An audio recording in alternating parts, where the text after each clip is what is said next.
Here we are again at another stop.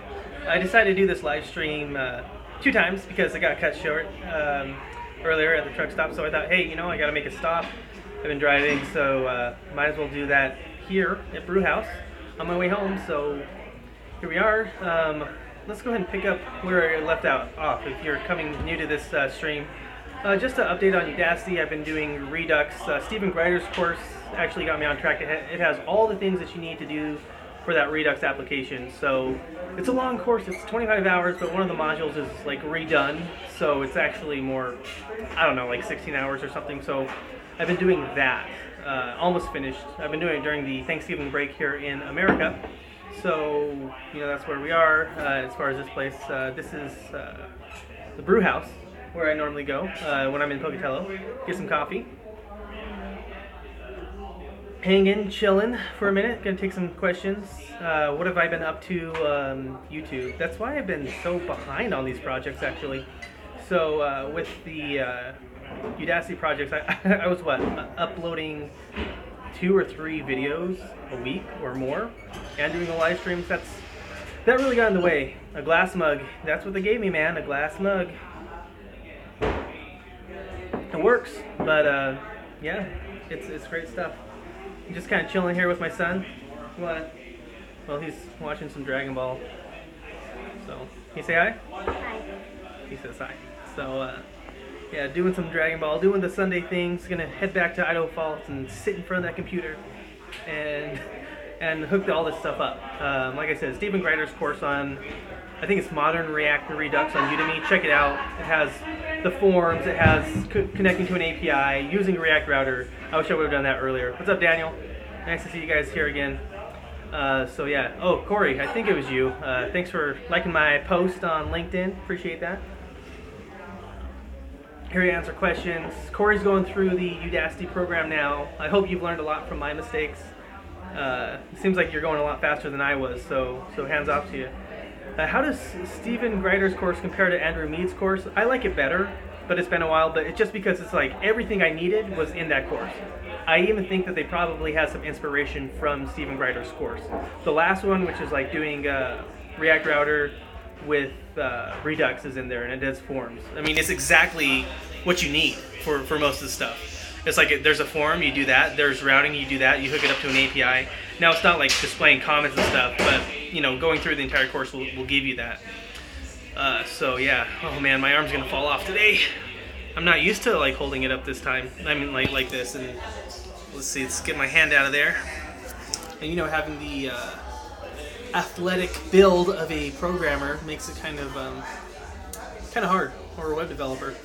So what is everyone else up to today? Let me know in the comments so I can check it out. Corey says, how does Stephen Greider's course compare to Tyler's? Stephen Greider's course for Redux is more up to date right now. I know that I personally know that Tyler's working on redoing some of this stuff. Sorry, I have a shadow.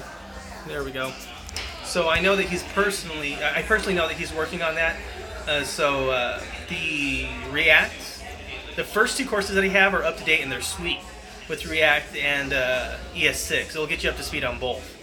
Now I've done a lot of ES6 and stuff, but it just strengthened that, and it was directly related to React, not just in general. So you're going to learn a ton there.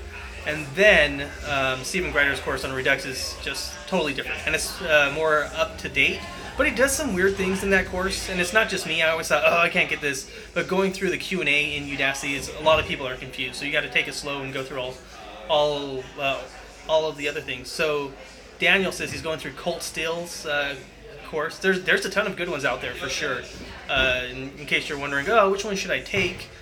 Start. And if you don't like it, you can switch. I mean, the courses are so cheap, Daniel says, what platform is that on? Yeah, Daniel, let us know what platform Colt Steele's course is on. It is like popping here on Sunday at this place. It's like all the way full, which is good. This is a, let's see how I can grab this without going over the camera. There we go. This is a, local spot in a small area of like 50,000 people. And so having the whole place packed is great. I've been doing a lot of UX, for those of you who don't know. trying to improve my applications because I got to do it at work. I got to do the whole thing, you know, from development to design, and so when I do something like maybe like a whole website redesign, it's gotta be better, right? It's not just gonna be different. Daniel Harris says it's the Web Developer Bootcamp. Yeah, but is that on Udacity? Not on Udacity. Udemy, plural site, is it on its own thing? Let us know in the comments, Daniel, where you're getting that course from. What was I talking about? Dang it, got off track again. We were talking about the developer course, Udemy. Let me know in the comments. I lost my train of thought. And Daniel says Colt Steele's course, the Web Developer Bootcamp, is on Udemy. They do have a sell. I just did 2 things. I got 2 more of Stephen Greider's courses on React Native, and then full stack with React. It's oh yes, UX. Thanks, Corey. I'll come back to that. They're on sale. I got buy one get one. I don't know if that's still a thing, but they're on sale for $10. Good time to get some courses. I'm going to probably get another one on UX sketching. So I've been doing a lot of UX. Skillshare actually has a ton of UX courses. I could spend like tons of time there doing UX. So that's what I've been up to. They have a really good like 12-hour course, but it's not actually 12 hours. It's more like 8 hours. Just because there's a lot of blank video at the end of some of those videos. It's great though. I like it. I like UX the most, I think, but it's also a lot of theory, right? So if you can't make something with it, then it's just a bunch of thoughts. So, but it will definitely up the game, up your development game. It'll make you think differently or be more thoughtful in your design. So, also I bought a development on UX. I'll share it probably later if any of you want to know. Just let me know. But they're 2 separate but related things, and it's kind of frustrating. You can learn and learn and learn and then not produce something like me. I do produce some things at work, or improve some processes or switch things out, but where I have to do everything, you got to learn everything. But I'm frustrated with that. But looking back on this whole year, the year isn't even up, and I've learned MongoDB. What's up, Constantine? He says, hey, Ricky, how do you think to React now? Constantine, $500 or not. Let me finish this up, and then I will respond to that.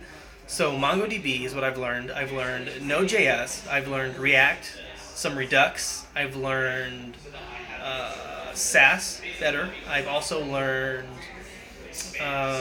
UX. I've learned more about video editing and YouTube in general. I've also learned more about jQuery, ES6. So I've learned all these things within less than a year. It's just like when you learn something, it's hard to implement it or make it go all together, especially when I don't do like small projects like calculators. It's like I'm going to do the whole thing. And so, it's kind of a bummer. I do a lot of those like tutorials and stuff, but I don't post them. I don't think they're worth it. So Constantine was talking about, is it $500 worth the React Now degree?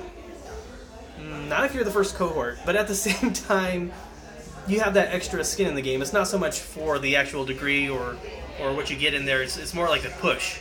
They review your code and they push you on these deadlines. And I've learned things that I wouldn't have ever learned if I didn't take the course. I wouldn't be learning about Redux forms right away, or the props. I don't know if I'd even be learning Redux. I'd probably Redux. I'd probably learn a little bit of React just to do some UI stuff, not actually change the state and stuff, or learn as much ES6. It's just something I wouldn't have done. So it pushes you in different ways, but it doesn't necessarily teach you, at least as far as this one was. But this was on version 1. That was kind of rough, and that was the very first cohort. So from what I've heard is that they're working on version 2 right now. There were some things that kind of like inhibited the optimal program. So now they're working on improving that. So hopefully that answers your question, Constantine. So yeah, here's the coffee shop actually. I don't want to look around too much because there's a lot of people here. But yeah, if you guys want to take a little tour, maybe we'll talk to Sandy. Yeah, you're welcome, Constantine. What are some things outside of the general HTML, CSS, JavaScript that people are working on or people want to know about? And that means frameworks or advanced things or design, what are things that you guys think would help that people don't really talk about in web development or web design that you think that you want to know or you need to know? Let me know. Aside from doing a lot of the new coding stuff, I've done a ton of video. Like I said, I've done like video for like the past almost 2 weeks at work. And it's great. I kind of was bummed out about it, but it's not too bad because I can use that directly in my stuff. So I learned a lot about After Effects and green screen stuff. I've done a ton of green screen stuff. So I bought my own chroma key stuff, and I got a new tripod so I could put like this camera or whatever camera on the new GorillaPod. So if you've watched Casey Neistat, he has that weird looking thing. I have one of those. I had an older one, but I have the 5K is what it's called. So it's coming in the mail. Things for the channel that will help when I like do my website redesign. It's gonna go from like start to finish, so there's gonna be some sketching. Probably gonna buy a UX sketching course there. So yeah, it's nice to have 5 people here. I appreciate that. I thought like being on the phone was gonna be kind of crappy because I can't have everything here, but it seems to be working out all right. Even though it's just like one long continuous shot, I do prefer having 2 shots and being able to share my screen. But this isn't bad. Corey says, I'm working on styling and UI. It's tough stuff. I believe you have some good videos on that topic. Thanks. What's up, David? Styling and UI, it goes way deeper than you would ever think, right? I mean, first you have to like battle with cascading style sheets and things like that. Flexbox, it's amazing. You should use it. But then you have to know just basic graphic design stuff, and then you'll start creeping into user experience from there. So things can look really pretty, but if they don't work right, who gives a shit, So like this. Let's just take this coffee cup, like you said, you were like a glass mug. It looks gorgeous, but it doesn't retain that heat. This thing's getting like really cold, really fast. And so if it looks great, but it doesn't work as far as like software goes, that can hurt the bottom line. Granted, if you're working from like ground zero, who's gonna know? Or you're working from something super shitty, who's gonna know? Or you'll see immediate improvements, and I've seen that a lot through just simple applications that I've done. So definitely something that can really help improve performance and hopefully bring in the big bucks. So yeah, thanks for letting me know, Corey. Anyone else? David, what have you been up to? Oh, by the way, if you do, like chatting on live stream and stuff, leave me a like. It just helps with the video. It helps people know that this is good content, if you think it's good content, of course. So definitely let me know how I'm doing. Ah, there's one right there. Cool.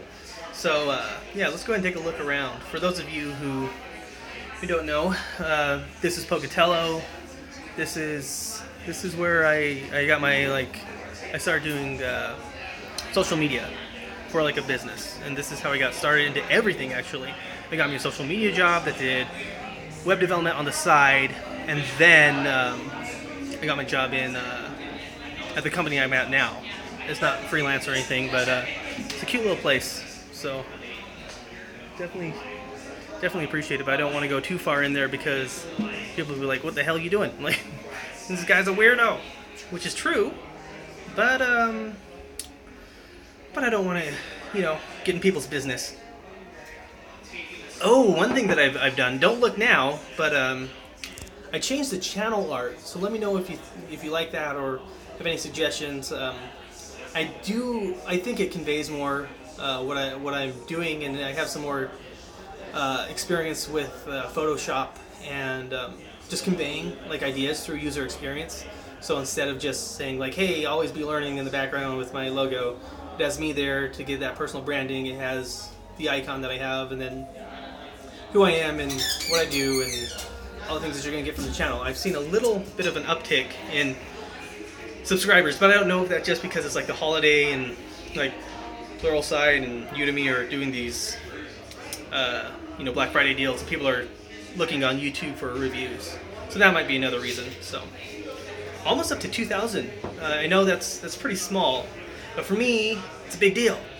There's a lot of people that are doing this YouTube stuff, like Dylan from Coding Tutorials 360 that have, over 28,000 now? Geesh. I can dream. Or Aaron in Beta. and he's got about 5,000. Aaron's on the hunt for a job. Definitely someone to watch later. He's been going through that stuff. So any questions? If I can't answer them, you might want to check out those two guys on their live streams when they do them. I know it's few and far in between. It's hard to keep a schedule, as far as I've known. As far as I'm concerned, I found it's hard to keep a schedule.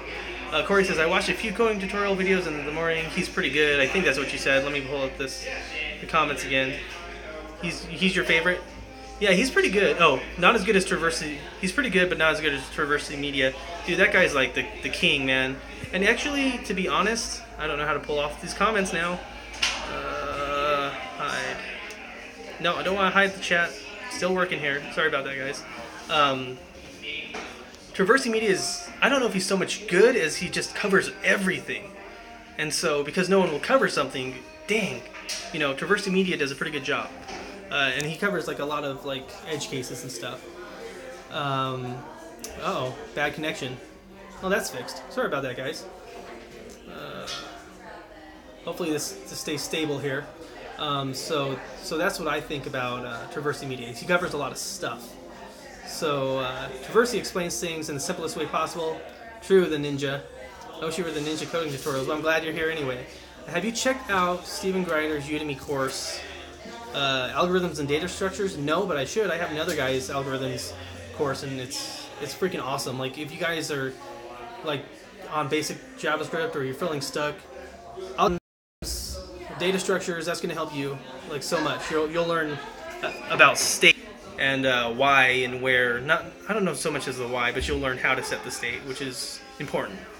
Like, you'll have a bunch of data and you're wondering, okay, how do I store this? How do I push this? How do I push this to a user? Algorithms and data structures, definitely foundational stuff that you should just have. Sorry to reiterate myself so much there. We're talking about Stephen Greider. We were talking about web development, what you guys are up to. Help me stay on track. This is hard. This is hard when you have something new. I'm using the phone. How do you guys like the phone compared to the laptop situation with the 2 cameras and stuff? Is it better? Is it worse? Let me know. Oh man, that coffee's getting cold. Bad user experience. Ceramic mug. But this place is pretty awesome. Just this glass cup is not. That's why I always come back here. Let's see. A lot of people are here. We got a knitting club here. What else we got? People ordering stuff. Chat's back there.